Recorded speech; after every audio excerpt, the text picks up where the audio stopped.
through the prism of your heart and who you are, that nobody else can, because all of us are necessary.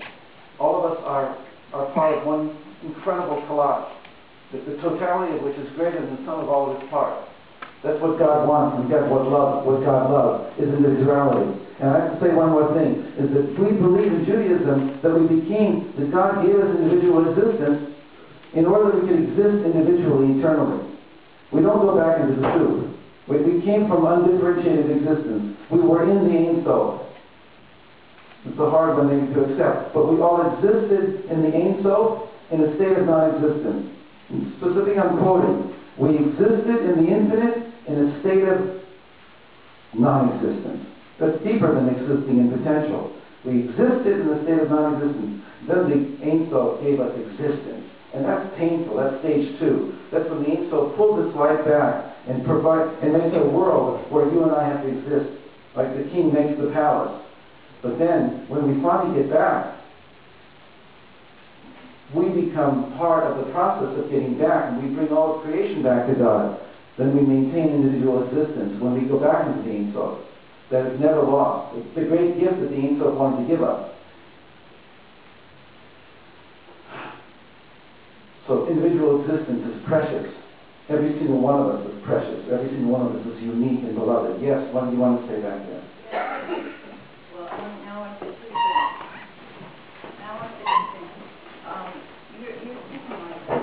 you're saying that shamans are going to come back and be undifferentiated. No. The opposite. Say it again.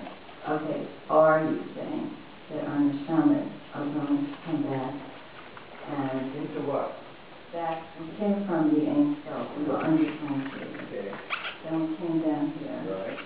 Then at the end of time we're going to go back into the eternal existence, and we are going to be differentiated. No, we'll maintain individual existence. Does that mean maintain each neshama will be separate, it won't merge into... No, it'll be the beautiful harmony of total individual existence and total unity with all of us together.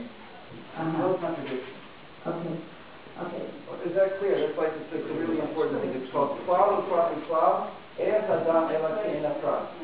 Klal Uprat Klal. Everything comes from the great Klal, from the great oneness. And then there's a world of Prat, a world of details. When we go back into the great Klal again, Eretz Adam Elakein Aprat. You ever heard of the 13 principles of Rabbi Ishmael?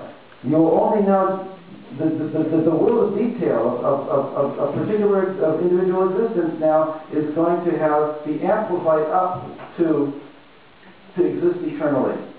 It's not ego existence, it's individual existence, it's soul existence.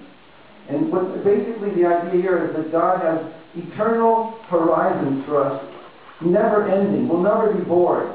And it's time for us to start knowing that there's an incredible vision of the future. We came down here to 6,000 years of history, and we're now about coming to the very last inning, right? How long and what day and what time, that's not my issue. I'm process-oriented. We're coming incrementally towards very powerful moments in history when there's going to be big transitions going on. At least that's what I hear from the Baal Shem Tov, the Ari, the Gra, the Ramchal, etc., etc. And I take them seriously. I want to meet them when it comes time. So I live their Torah to the best of my ability. I really believe that we're at a time when we're in store for very, very powerful things. And the context within which this is all taking place is that we were sent down here in order to be part of this incredible drama where we can exist eternally. That's enough said on that.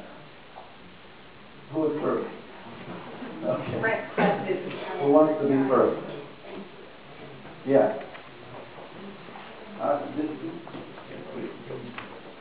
Who is it? Why don't you step up there? In the beginning you mentioned Esther, and I just got sick to the story of Esther as we went through the palace and then through the preparation of the wedding. Was it just coincidental that you mentioned Esther and then the palace and the wedding? I was kind of waiting for the end of the story. But is that what was the whole connection with Esther in the beginning? Okay, I only used it in passing, the idea of Esther, that the soul in the body is like Esther in the palace of Ahasuerus.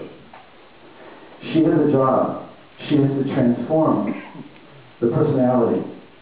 She doesn't want to be there at first. Nobody wants to be there with a king who is a complete despot and who has nothing in mind except his own aggrandizement. That's what Ahasuerus represents.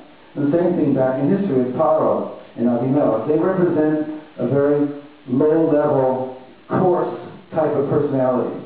And when Sarah or Rebecca or Esther are taken and forcefully taken into their harem, the Malbim writes about this in his commentary on Song of Songs, and that's what I'm drawing from, is it exactly parallels the soul coming into the body. When at first the body takes over the soul and co-opts the energy of the soul, but really the soul doesn't want to stay here.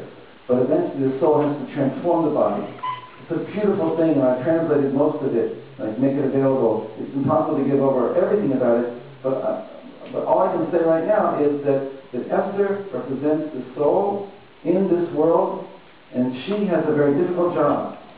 She has to transform the male energy into something that's complementary, that's holy, that's sacred, that's elevated.